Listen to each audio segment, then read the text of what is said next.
இன்னைக்கு வந்து கடவுள் ஒரு மிகப்பெரிய வெற்றியை கொடுத்துருக்காரு.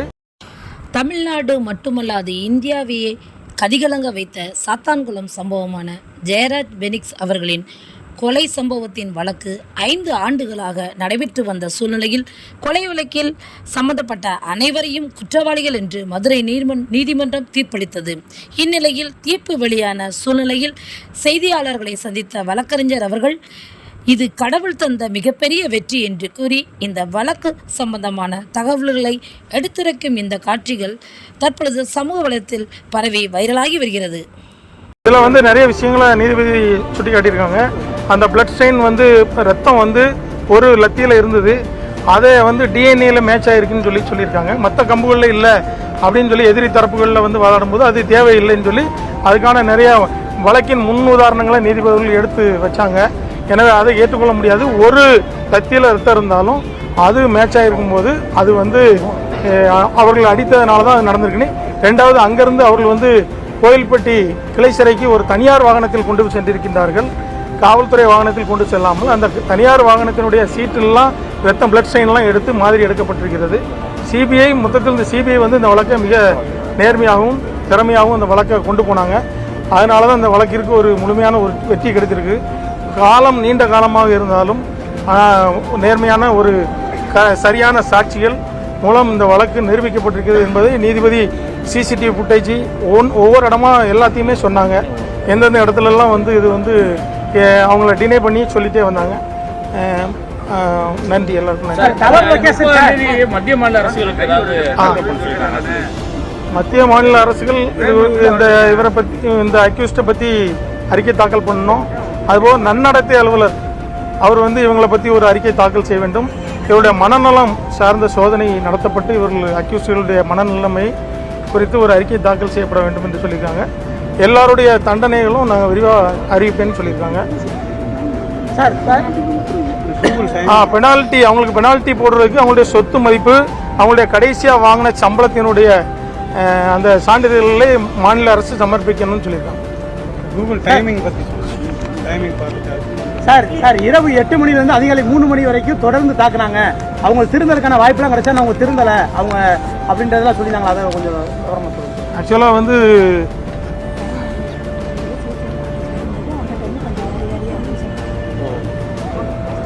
அதாவது சிசிடிவி ஃபுட்டேஜில் இருந்த பதிவுகளை வந்து போலீஸ் வந்து ஏற்கனவே வந்து அழிச்சிட்டாங்க.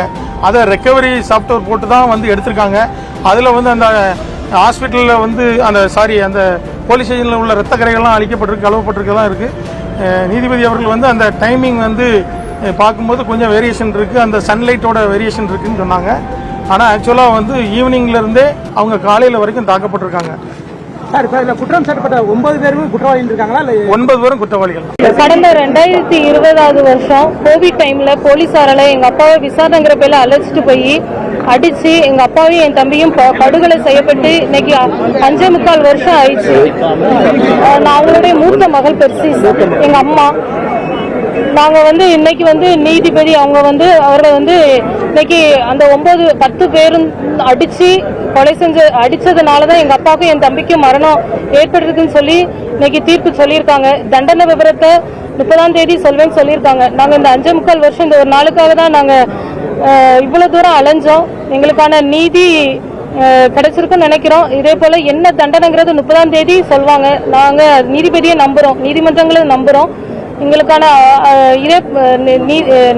தக்க தண்டனை அவங்களுக்கு கொடுப்பாங்கன்னு சொல்லி நம்புறோம். அந்த தண்டனை மூலம் இனிமே இதே போல ஒரு குடும்பம் எங்களை போல வேதனைப்படாது, இதே போல பாதிக்கப்படாது.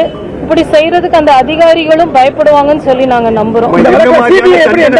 சிறப்பாக விசாரிச்சிருக்காங்களா? எப்படி சிபிஐ விசாரிச்சிருக்காங்க? அவங்களுக்கு 9 பேருக்கும் என்ன விதமான தண்டனை கிடைக்கணும்னு நீங்க எதிர்பார்க்கறீங்கம்மா? ஒரு மகளா, ஒரு சகோதரியா எப்படி எதிர்பார்க்கறீங்க? 30ஆம் தேதி நீதி ஜட்ஜ்மெண்ட் சொல்லுவாங்களா? நாங்கள் அதுக்காக வெயிட் பண்ணுறோம். நீதிபதி உச்சபட்ச தண்டனை கொடுப்பாங்கன்னு சொல்லி நாங்கள் நம்புகிறோம். அவங்க இழப்புனால உங்க குடும்பம் எந்த மாதிரி பிரச்சனைகளை நீங்க சந்திச்சுட்டு இருக்கீங்க? உங்க பொருளாதார ரீதியா உங்க குடும்பம் எப்படி இருக்கு? எங்க அப்பாவும் என் தம்பியும் அன்பு இல்லை. டெய்லி எங்க அப்பாவும் என் தம்பியும் எங்ககிட்ட பேசிட்டு இருப்பாங்க. காலையில, மதியம், நைட்டு. நாங்கள் 3 பொண்ணுங்ககிட்டயும் எங்க அப்பா 3 பேருக்குமே மாறி மாறி பேசுவாங்க. எங்க அப்பா என் தம்பியோட அன்பை இழந்து போய் நாங்கள் காணப்படுறோம். என் தம்பி அவன் 31 வயசுல அவனை அடிச்சு கொண்டுட்டாங்க. அவனுடைய வாழ்க்கையை அவன் அப்பதான் ஸ்டார்ட் பண்ணவே போறான். அவனுடைய வாழ்க்கையே மொத்தமா இவங்களுடைய அதிகாரத்தினால அவனுடைய வாழ்க்கையே மொத்தமாவே அழிச்சிட்டாங்க. அதை நினைக்கும் பொழுது நாங்க உயிரோடு இருக்கிற வரை எங்களுக்கு அது வேதனையா தான் இருக்கும். அது மிக இழப்பு தான். அதே மாதிரி நீதிபதி தீர்ப்பு வந்து சொல்லிருக்காங்கல்ல, இரவு 8 மணிலிருந்து விடியற்காலை 3 மணி வரைக்கும் தொடர்ந்து தாக்கிக்கிட்டே இருந்தாங்க. அவங்களோட மரணம் வந்து இயற்கையான காயங்கள் கிடையாது அப்படின்றத சொல்லிருக்காங்க. அதை குறித்து எப்படி நாங்க அதான் சொல்றோம். 7:50க்கு 7:45க்கு என் கடையில இருந்து எங்க அப்பா கூட்டு போறாங்க. கூட்டு போன உடனே 7:50ல இருந்து திருப்பி 11:30 வரை அடிச்சிருக்காங்க. திருப்பி 11:30க்கு ரகு கணேஷ் உள்ள வந்திருக்கான். ரகு கணேஷ் திருப்பி 3 மணி வரை எங்க அப்பாவையும் என் தம்பியும் மாறி மாறி, எங்க அப்பா முன்னாடி தம்பியையும், என் தம்பி முன்னாடி அப்பாவையும், எங்க அப்பா என் தம்பியை அடிக்கும்போது அவ்வளவு கதறி இருக்காங்க. இதெல்லாம் அவனுங்க வந்து ரசிச்சு, அந்த இன்ஸ்பெக்டர் ரசிச்சு இது பண்ணி இருந்திருக்கான். அதுக்கான இது இன்னைக்கு குற்றவாளின்னு அவங்க வந்து நிரூபணம் ஆகியிருக்கு. தண்டனை கண்டிப்பா உச்சபட்ச தண்டனை நீதிமன்ற நீதிபதி கொடுப்பாங்கன்னு நாங்க நம்புறோம். அதே மாதிரி இந்த வழக்குல குறிப்பா இவங்க அடிக்கிறதுக்கு வந்து நம்ம ட்ரைனிங் கிடைக்கிறதுக்கு வந்து சிக்கிருக்காங்க, அப்பா அம்மா சிக்கிருக்காங்கன்றதுல நீதிபதிகள் அந்த தீர்ப்பு சொல்லிருக்காங்களா? அதை சொல்லுங்க. எந்த அளவுக்கு அவங்க அதிகாரத்துல நம்ம இருக்கோம், யாரும் நம்ம போலீஸ் யாரும் நம்மள கொஸ்டின் கேட்க முடியாதுன்ட்டு. ஆனா அதெல்லாம் அவங்களுக்கு மனுஷங்களே அவங்க கிடையாது. எனக்கு ஒருத்தன் குண்டா நல்லா சிக்கிருக்கான் வந்து அடிக்கி பழக வாங்கன்னு சொல்றதெல்லாம் அவனுக்கு மனித தன்மையே கிடையாது. அவன் மிருகமா தான் அவன் இருந்திருக்காங்கிறதுக்கு இருக்கு. நீண்ட நாள் போராட்டத்துக்கு இன்னைக்கு வந்து உங்க கணவரையும் மகனையும் ஒண்ணு சேர இழந்தீங்க. இன்னைக்கு வந்து நீண்ட நாள் கண்ணீருக்கு இன்னைக்கு ஒரு தீர்ப்பு வந்திருக்கு. அந்த தீர்ப்பு நீங்க எப்படிமா பாக்குறீங்க? போராட்டம் எல்லா மக்களும் எல்லாரும் எங்களுக்காக எங்க கூட சேர்ந்து போராடினாங்க. அதுக்காக ஒரு நல்ல தீர்ப்பு வந்ததுன்னு நினைக்கிறேன். உங்க கணவருக்கும் உங்க மகனுக்கு ஏற்பட வேற யாருக்கும் நடக்கூடாது. ஆனா இன்னும் தொடர்ந்து இந்த மாதிரி காவல்துறை மரணங்கள் நடந்துகிட்டே இருக்கு. அதுக்கு நீங்க மத்திய மாநில அரசுக்கு என்ன கோரிக்கை வைக்கிறீங்க? நீதிமன்றத்துக்கு என்ன கோரிக்கை வைக்கிறீங்கம்மா? அதாவது தண்டனைகள் உச்சபட்ச தண்டனைகளா இருக்கும் பொழுது அந்த அதிகாரிகள் இன்னொருத்தரை அடிக்கிறதுக்கு பயப்படுவாங்க. ஏன்னா இப்ப அவங்களுடைய குடும்பங்களும் சஃபர் தான் ஆக போகுது. அப்போ அதை வந்து மத்தவங்க யோசிப்பாங்கல்ல. அப்போ இதே போல நம்மளுக்கும் தண்டனை கிடைக்கும், நம்மளும் நீதிபதி என்ன தண்டனை கொடுக்க போறாங்கன்னு தெரியல. அந்த உச்சபட்ச தண்டனைகள் கிடைக்கும் பொழுது அவங்களுக்கு அந்த பயம் வரும். ஒருத்தரை வந்து அந்த மிருகத்தனமா அடிக்கவோ பண்ண மாட்டாங்கன்னு சொல்லி நம்புறோம். அப்படிப்பட்ட தண்டனை கொடுக்கணும்னு சொல்லி நாங்க கேட்கிறோம். இந்த தண்டனையை முன்னாடியே வழங்கியிருக்குன்னு நினைக்கிறீங்களா? ஆமா, கண்டிப்பாக முன்னாடியே வழங்கியிருந்தா இன்னும் நிறைய எத்தனையோ கஸ்டடி டெத் நடந்துகிட்டு தான் இருக்கு. தெரியறது தெரியாம இருக்கலாம். இப்படிப்பட்ட இதங்கள் நடக்காம இருக்குன்னு சொல்லி நாங்க நினைக்கிறோம். இந்த வழக்கை ஏற்கனவே சிபிசிஐ விசாரிச்சுக்கிட்டாங்க. நீங்க உயர்நீதிமன்ற மதுரை கிளை போய் இதை சிபிஐ விசாரிக்கணும்ன்றத மனு தாக்கல் செஞ்சு இப்ப சிபிஐ விசாரணை நடத்தி இப்ப சொல்லியிருக்காங்க. 2400 பக்கம் குற்றப்பத்திரிக்கை சொல்லியிருக்காங்க. நீதிபதிகள் சொல்லியிருக்காங்க. அதை எப்படி பாக்குறீங்க? இல்ல, சிபிஐ எல்லாம் தான் இது பண்ணியிருக்காங்க. ஆனா 5.25 வருஷம் நாங்க அதுக்காக போராட வேண்டியதா இருந்தது.